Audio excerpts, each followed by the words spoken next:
The War of 1812 between the United States and Great Britain was drawing to a close. In Europe, in the city of Ghent, diplomats were finishing peace negotiations and making the final adjustments to the text of the treaty. But far across the ocean, off the coast of America, the British fleet was preparing to strike one last blow. Admiral Cochrane's squadron was sailing at full speed toward the southeastern coast of the United States. On board were about 10,000 soldiers, the veteran army of General Ross, recently reinforced with regular regiments and colonial units from the West Indies. The target of this armada was New Orleans.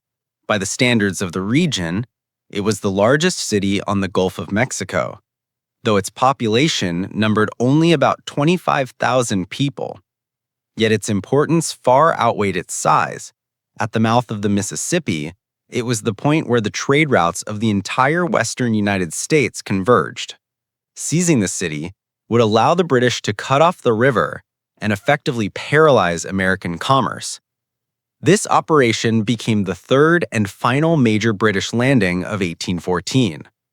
Had they succeeded in taking New Orleans, it could have given them a powerful bargaining chip in the negotiations.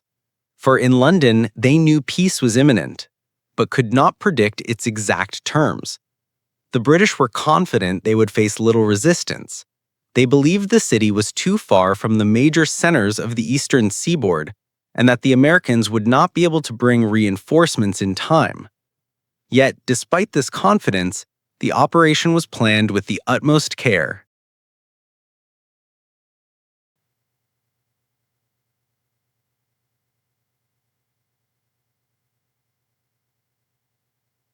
To begin with, it was necessary to secure control over Pensacola, a key port that dominated access to the Gulf of Mexico. The peculiarity of the situation lay in the fact that Pensacola was located in West Florida and formerly still under Spanish control. Cochrane was not deterred, and on August 14th, with the silent consent of the Spaniards, allies after all, he landed a small detachment of 100 men in the port under the command of Major Nichols. Nichols recruited local Native Americans and runaway slaves into his unit, thus doubling his force. But he did not stop there. In September, he carried out an attack on another important port, Mobile, in present-day Alabama. The entrance to Mobile Bay was defended by Fort Bower, whose garrison numbered 160 men under Major William Lawrence.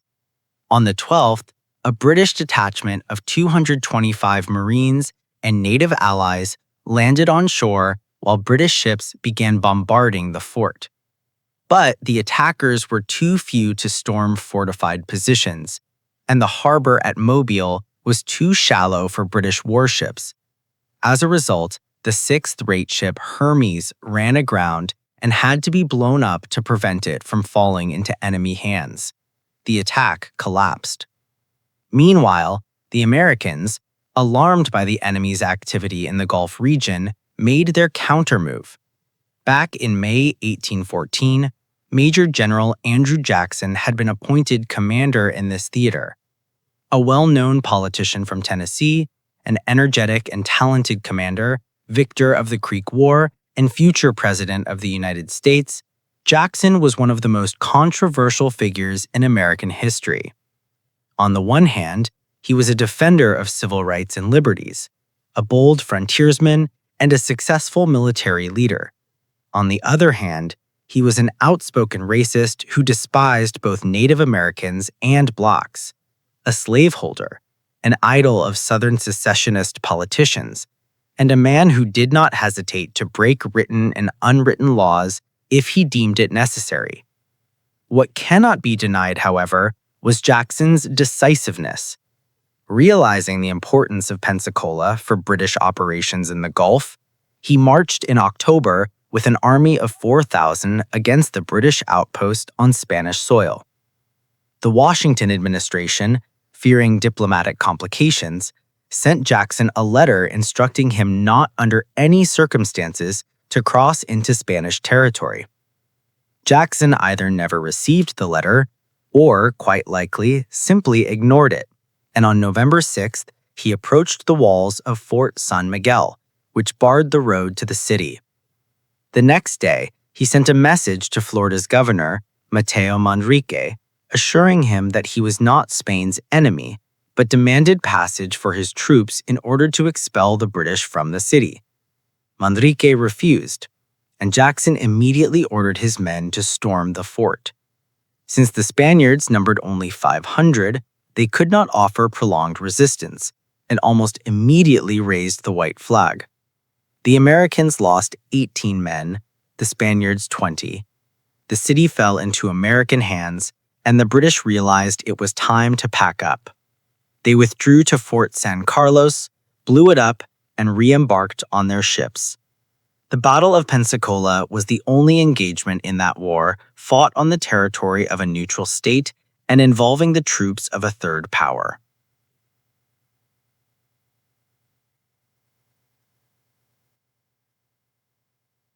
On November 14, Jackson left Pensacola, returning control of the city to the Spanish, and marched west toward Mobilien.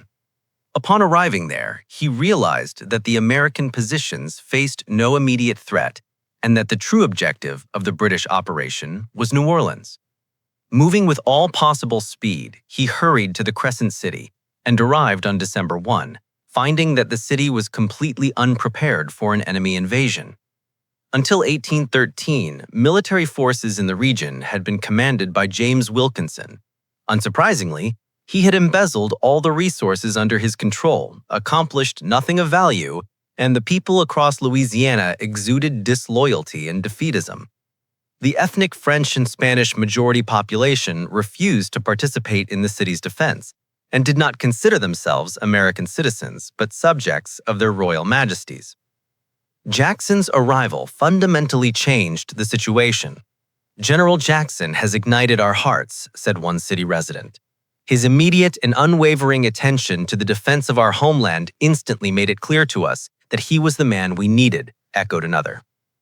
After carefully surveying the area, Jackson ordered all waterways from the Gulf to be blocked, established batteries at strategic points, organized an efficient reconnaissance system to monitor enemy movements, and took strict measures to prevent panic and defeatist sentiments. "Those not with us are against us," he declared in his proclamation, "and we will deal with them accordingly." Having imposed order in New Orleans with an iron hand, he then set about assembling troops for the city's defense. Directly under his command were 2 regiments of regular infantry and a regiment of Marines. Governor Clyburn called up the entire Louisiana militia, which responded almost in full. From Tennessee, 850 mounted riflemen under John Coffee arrived. Captain Jean-Baptiste Savary rallied escaped slaves from Santo Domingo under Jackson's banner, much to Clyburn's anger, but the general overruled him. He needed every able-bodied person he could gather. Even the local pirate gang, led by the notorious privateer, smuggler, and ruffian Jean Lafitte, offered their services. The pirates had refused to cooperate with the British, deciding it would be more profitable to side with the Americans. Jackson was initially wary of such allies, but soon changed his mind. The pirates were familiar with the terrain and excelled as scouts and artillerymen. Lafitte became so close to the general that he effectively assumed the role of his deputy. In total, the American forces numbered roughly 5,700 men. And what of the British? As mentioned, for the campaign, they had assembled a formidable 10,000-strong army under Major General Sir Edward Pakenham. An experienced and capable officer, he had participated in Wellington's Spanish campaign and enjoyed respect from both his peers and ordinary soldiers. By the end of November, the troops had embarked on Cochrane's ships off Jamaica, and the entire armada set sail for the Gulf of Mexico. The operation was intended to be secret, but soon journalists on both sides of the Atlantic caught wind of it, and it became an open secret.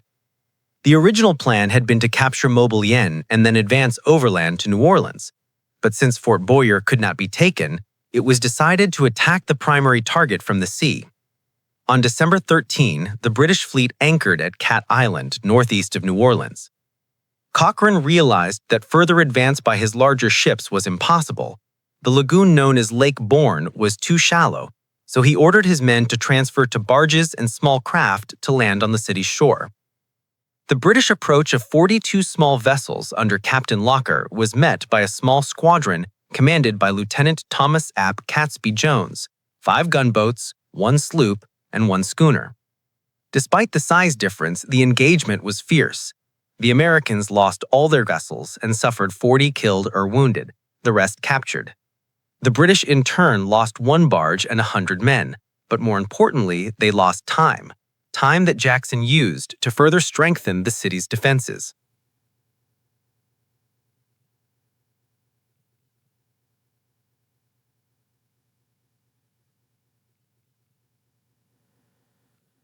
Having dealt with the enemy's Mosquito fleet, the British established a base on Pea Island, 30 miles from New Orleans, where they began their final preparations for the landing. At last, on December 23rd, the British vanguard under General Keane, numbering 1,800 men, crossed Lake Borgne, passed through Bayou Bienvenu, and then Bayou Mazant, and finally landed on the mainland at the Villeray plantation on the banks of the Mississippi, 7 miles south of the city. Jackson, determined to strike the enemy before their forces could fully concentrate, immediately marched toward the plantation and that very evening launched a surprise attack with 2,000 men against the unsuspecting British. From the river, he was supported by 1 sloop and 1 schooner. The British had just established their camp and were settling down for the night when the sudden 3-pronged assault caught them off guard. In the fierce hand-to-hand fighting that followed, the British lost 275 men while the Americans lost 215. By morning, reinforcements began to reach Keene. This was Pakenham with the main body, and soon the British army numbered 4,000 soldiers. Satisfied that he had managed to gain some time, Jackson pulled his troops back 3 miles north and took up positions behind Rodriguez Canal. On December 28th, after sinking the enemy schooner with artillery fire and driving off the sloop, Pakenham decided to carry out a probing attack against Jackson's positions. On the right flank, the British gained some success, but on the left, they were forced to retreat with losses. Realizing that the American line could not be broken by a sudden assault, the British commander ordered a withdrawal and resolved to wait for further reinforcements. Jackson, meanwhile, used the pause to strengthen his defenses even more. He extended his line of fortifications, increased the number of artillery batteries to 8, and prepared 2 additional defensive lines in the rear in case a retreat became necessary. On the 31st, both sides marked the new year with a small fireworks display in the form of an artillery duel, during which the British lost 1 gun. Finally, on January 5th, General Lambert arrived with his brigade of veterans, bringing the total strength of the British army to nearly 8,000 men. The Americans had also concentrated their main forces at their defensive position, numbering about 5,700 soldiers in all.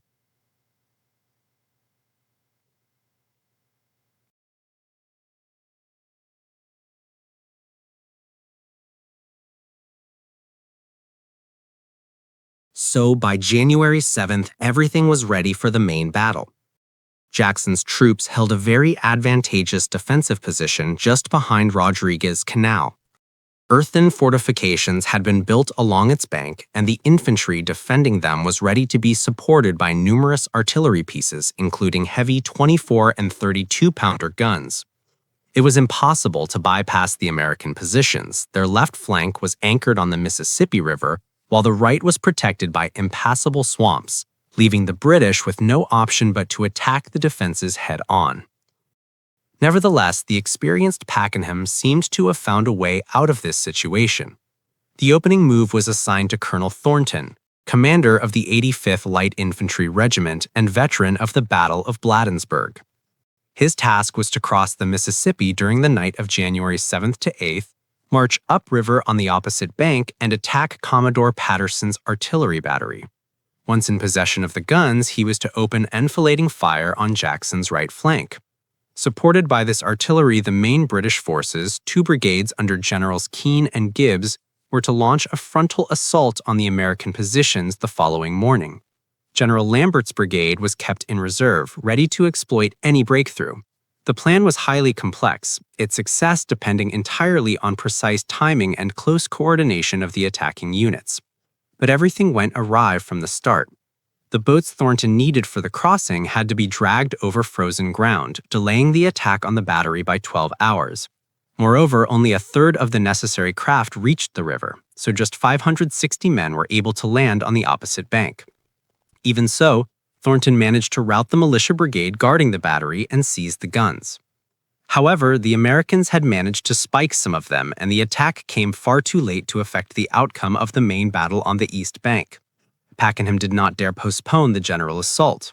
Worse still, upon hearing of the battery's capture, Jackson realized the main attack was imminent and was fully prepared to give the British a hot reception. The assault on the American main line began early on January 8th under cover of a thick fog.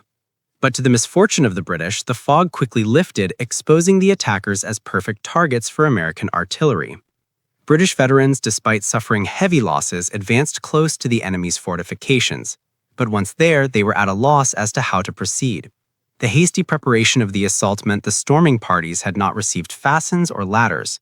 Without them, attacking earthworks was sheer suicide. Gibbs's troops fared worst. They had been assigned the toughest sector, the center of the American line, defended by General William Carroll's Tennessee Militia Brigade, supported by regulars of the 44th Infantry Regiment. Many of the Tennesseans were armed with rifles and cut down the neat British ranks with deadly accuracy.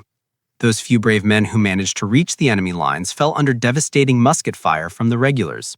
Within minutes, the 1st British assault column lost nearly half its strength and retreated, throwing the following units into disorder.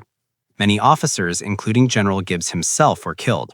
General Keane, commanding the left flank, led the 93rd Highland Regiment to assist his comrades but was wounded, and the Highlanders' attack also failed. On the extreme left flank, the British had slightly more success. Colonel Rennie's troops, advancing along the river, managed to capture an American forward redoubt and briefly held it. But Jackson sent in a counterattack by the elite 7th U.S. Infantry Regiment, and within half an hour, nearly all the British there, including Rennie, had been killed. Seeing the situation deteriorating, Pakenham decided to make another attempt on the right flank and personally led the charge. The advance was covered by riflemen of the famous 95th Regiment, but their fire caused little harm to the well-protected defenders. Inspired by their commander, the British soldiers pressed close to the enemy lines, but the gallant general was struck down by canister shot, mortally wounded, and the attack collapsed. The final attempt was led by Major Wilkinson, commander of the 21st Infantry Regiment. His men managed to cross the deadly open ground, reach the American redoubts, and even scale the works, but the brave major was wounded, and his soldiers, suffering catastrophic losses from American canister and musket fire, were forced to retreat. The defenders of Carroll's brigade, impressed by Wilkinson's courage, carried him behind their lines and gave him medical aid. Meanwhile, the West India Regiment attacked General Coffey's brigade on the extreme American right. But the difficult terrain and accurate defensive fire doomed that effort as well. The attack literally drowned in the swamp. Almost all senior British officers were dead or wounded, and command fell to General Lambert, leader of the reserve. Realizing the slaughter had to end, he ordered a general withdrawal. Advancing his brigade to cover the retreat, he ensured the withdrawal did not turn into a rout but was carried out in reasonably good order. Lambert's decision was perhaps the only correct one in this situation. In just over half an hour of fighting, the British lost 291 killed, 1,262 wounded, and 484 missing, totaling 2,037 men. In comparison, the Americans suffered only 13 killed, 39 wounded, and 19 missing. This catastrophic loss ratio for the British is primarily explained by the questionable decision to attack the enemy fortifications head-on, the absence of any element of surprise, and the delay in attacking the battery on the western bank. What was even worse, the losses fell on veteran units with extensive experience from the wars in Spain, and there was simply no one to replace them. A few hours after the battle ended, Lambert requested a truce to retrieve the wounded and bury the dead, which Jackson did not oppose. The British army remained in its positions for another 3 days, after which Lambert convened a council of war and made the final decision to withdraw. Admiral Cochrane attempted to object, but the general was resolute. His veterans had suffered tremendous losses, and he had no desire to throw them into yet another senseless slaughter. The army retreated down the Mississippi, where, on January 27th, it embarked back onto ships and left this rather inhospitable territory. Lambert's decision later had no negative effect on his career, and perhaps even contributed to it. He soon joined Wellington's army in Belgium and, in June of the same year, gained fame for defending Fort Hougoumont at the Battle of Waterloo, even receiving a knighthood for his deeds. But before that, he and his battered yet undefeated army still had to take part in one more battle, the final engagement of this war. The British commanders decided that since the venture at New Orleans had failed, it was necessary to return to the original plan and capture Mobile. Back in September 1814, the British had already tried to seize Fort Boer, which controlled the entrance to the town's bay, but they had too few troops at the time, and the attack ended in failure. Now, however, Lambert resolved to allocate as many as 1,400 men for the assault, drawn from the same 4th, 21st, and 44th Infantry Regiments. From the sea, the attackers were supported by a small flotilla under Captain Ricketts, whose largest vessel was the 74-gun Von Jour. In the meantime, the fort's garrison had been somewhat reinforced, but it still numbered only 375 men. On February 8th, the British landed to the east of the fort and immediately began digging earthworks. By the next day, a trench was completed, occupied by sharpshooters, with batteries of regular artillery and Congreve rockets set up behind it. Finally, on the 12th, all preparations for the siege were finished, and Lambert ordered the bombardment of the fort to begin. After several hours of fire, he ordered it to cease and sent a parlementaire into the fort with an offer of surrender. The garrison commander, Major Lawrence, understood that he could not withstand a serious assault. His force was too small, and the fort itself was a simple timber and earthwork structure without casements, incapable of enduring a prolonged bombardment from British heavy guns and siege mortars. Reluctantly, he accepted Lambert's offer, and that same evening, the British infantry occupied the fort. The road to Mobile now lay open, and Lambert and Cochrane began preparing for the capture of the town. Virtually no enemy troops were present there, and the British landing force was not expected to meet any meaningful resistance. Securing this important port would have allowed them to entrench themselves properly, await the arrival of supplies and reinforcements, and then march on New Orleans once again, this time from the landward side. It was their chance to avenge the heavy defeat in January, and the British commanders had no intention of letting it slip away. But everything changed the very next day, when a small sloop, the Brazen, unexpectedly arrived at Cochrane's anchored fleet. It brought sensational news from Europe. A peace treaty had been signed at Ghent, and the war was over. We do not know whether Cochrane and Lambert were disappointed by this news, or instead breathed a sigh of relief, but whatever the case, they immediately called off the operation, released all American prisoners, returned their troops to the ships, and set sail for home in England. Lambert, though he did not yet know it, was heading toward lasting fame. For most of the other British and American officers and soldiers, however, the war had come to an end. The Battle of New Orleans turned out to be perhaps the loudest victory for the United States in this war, especially considering the ratio of casualties. A frontal assault on fortified positions proved extremely costly for the British, and despite their significant numerical advantage, they achieved virtually nothing. The only success in this engagement was the capture of an American battery by Colonel Thornton, but even that proved meaningless. The British were once again reminded that the American militia could fight effectively even when outnumbered, provided the soldiers' morale was high and they were led by a competent and decisive commander. Incidentally, Jackson continued to maintain strict discipline in the city even after the battle. When he received news of the peace treaty on February 19th, he did not lift martial law and even arrested several prominent citizens who attempted to voice protests. It was only after the official announcement of the treaty's ratification, reached New Orleans on March 13th that martial law was lifted, and Jackson, along with his troops, left the city. The Americans' joy in victory was somewhat tempered by the fact that the war had already ended, making the battle, in a sense, strategically pointless. Yet, while this may have been true from a purely military strategic standpoint, the moral impact was enormous. The United States had finally triumphed over a numerically superior enemy while inflicting massive casualties by the standards of that war. Successfully defending their home city was of great significance to the people of Louisiana, who perhaps for the first time recognized themselves as Americans and felt pride in their country. And, of course, the battle became a true springboard into high politics for General Jackson, who emerged as a national hero. Riding the wave of this success, he would, a few years later, become President of the United States and fundamentally reshape the country's politics.